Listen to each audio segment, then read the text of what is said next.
कर्म प्रधान विश्वर चिराखा,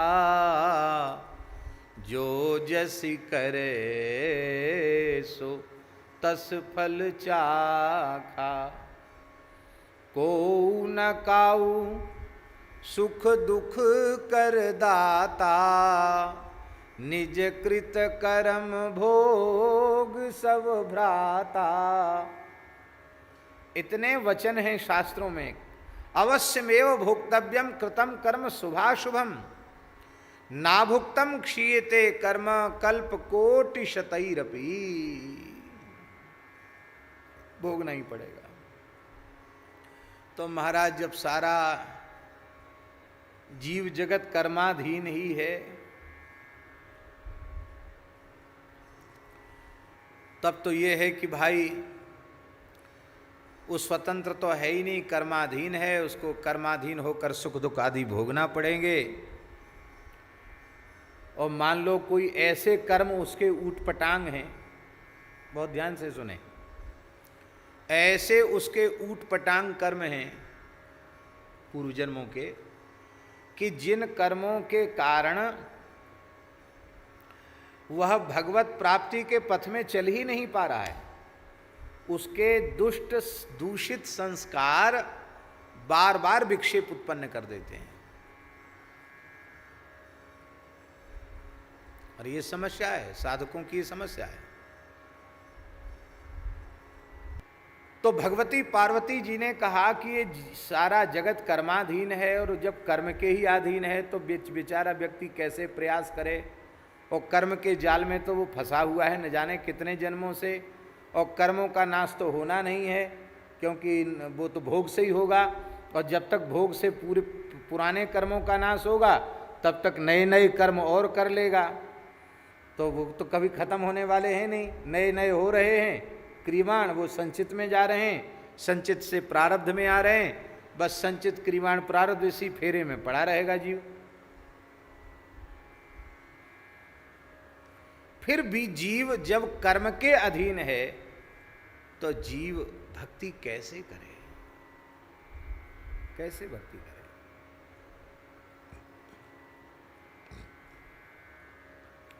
बड़ा बढ़िया प्रश्न भगवती ने किया है, और बहुत सुंदर उत्तर भगवान शिव ने दिया है। इतना बढ़िया उत्तर दिया है, श्लोक लिखने योग्य है, इतना बढ़िया श्लोक।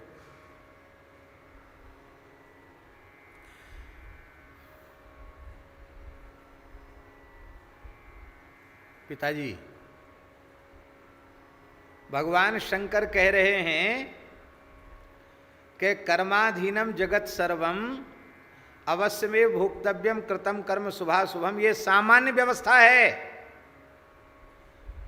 जो भगवत शरणागत हो गए उनके लिए यह व्यवस्था नहीं है।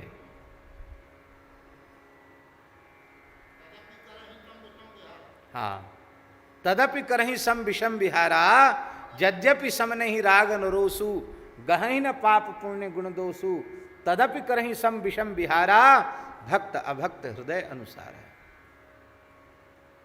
बड़ा बढ़िया श्लोक है। भगवान शिव कह रहे हैं, कर्माधीनम जगत सर्वम विष्णुना निर्मितम पुरा। भगवान विष्णु ने, भगवान श्री हरि ने ये सारा जगत कर्माधीन बनाया है। तत्कर्म केशवाधीनम, और वे सब कर्म केशव के अधीन हैं। जगत कर्म के अधीन है और कर्म केशव के अधीन है। और वो कर्म कैसे नष्ट होता है?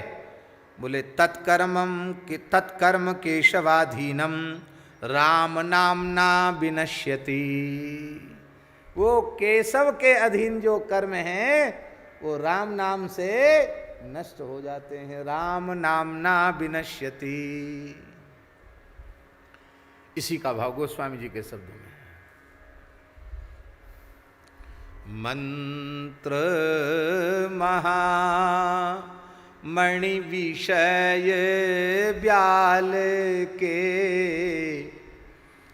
मेटत कठिन कुअंक भाल के, मेट कटत कठिन कुअंक भाल के।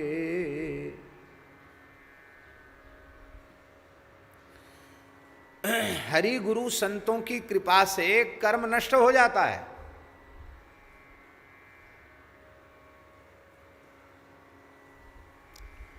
परम श्रद्धेय प्रातस्मरणीय प्रेम मूर्ति पंचरसाचार्य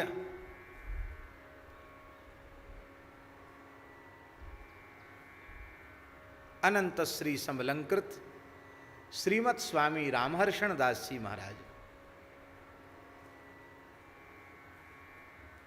भारतवर्ष की संत परंपरा के एक मूर्धन्य महापुरुष, जिनका दर्शन करने से लगता था कि हम प्रेम मूर्ति भरत जी का दर्शन कर रहे हैं।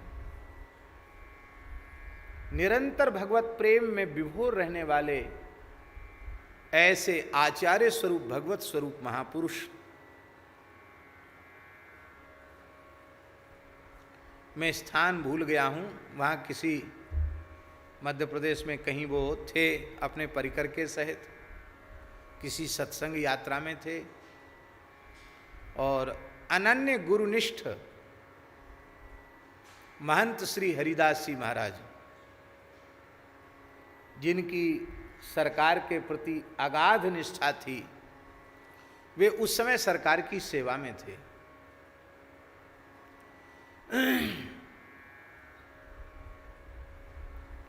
तो उनको सपना हुआ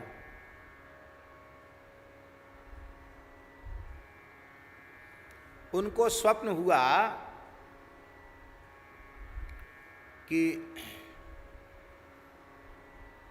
हम कहीं जंगल में भटक गए हैं, भटक करके कुछ बसोरों का जैसा मोहल्ला है वहाँ पहुँच गए हैं और उन लोगों ने देखते ही बड़े बड़े बांस लेकर पीटना शुरू किया। अब उन्होंने बचाने के लिए अपने आप को ऐसे ऐसे हाथ किए, सिर बचाने के लिए, तो बांस यहाँ पड़े, लाठी यहाँ पड़े, वहाँ पड़े, पीठ पर पड़े।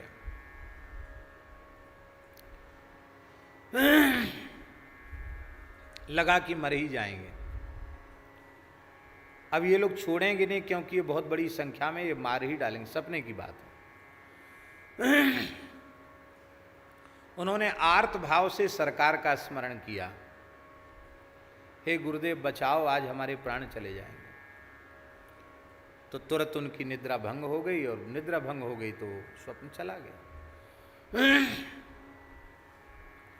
अब वो सरकार के उठने से पहले वो उठते थे, स्नान करते थे, क्योंकि स्नान करके ही गुरुजनों की सेवा करनी चाहिए। जब मोते अधिक गुरु जी जानी, तो आप क्या भगवान की सेवा पूजा बिना स्नान ध्यान के करते हो? स्नान करके करते हो। तो स्नान करके तिलक स्वरूप करके सेवा में पहुंचना चाहिए, विधि तो यही है।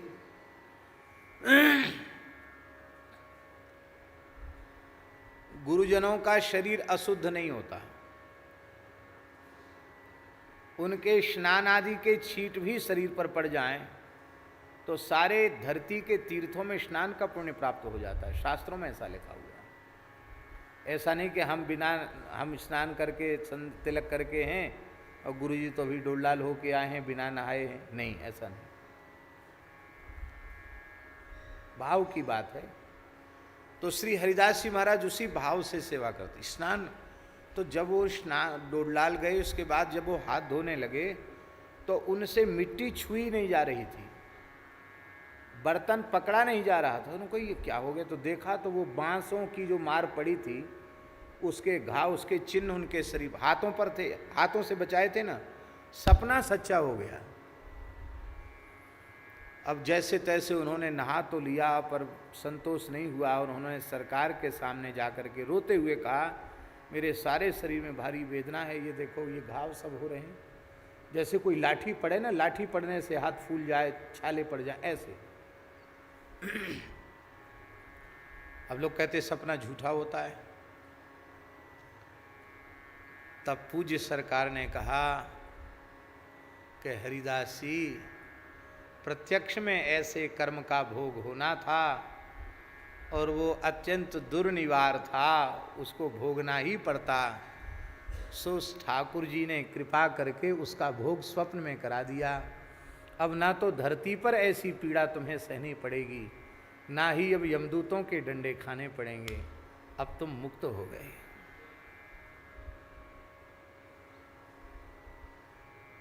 इसको कहते हैं भगवान के स्मरण से कर्म का नाश।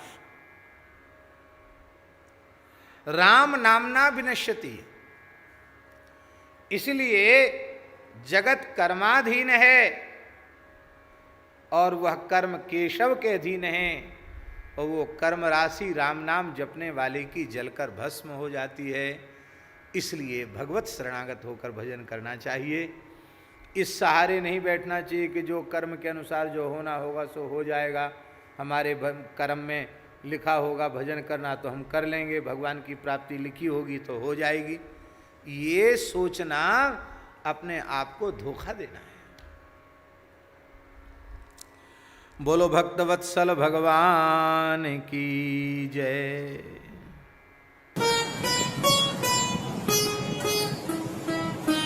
श्री सीताराम प्रतिदिन सत्संग एवं दर्शन के लिए श्री महाराज जी के ऑफिशियल चैनल को जरूर सब्सक्राइब करें।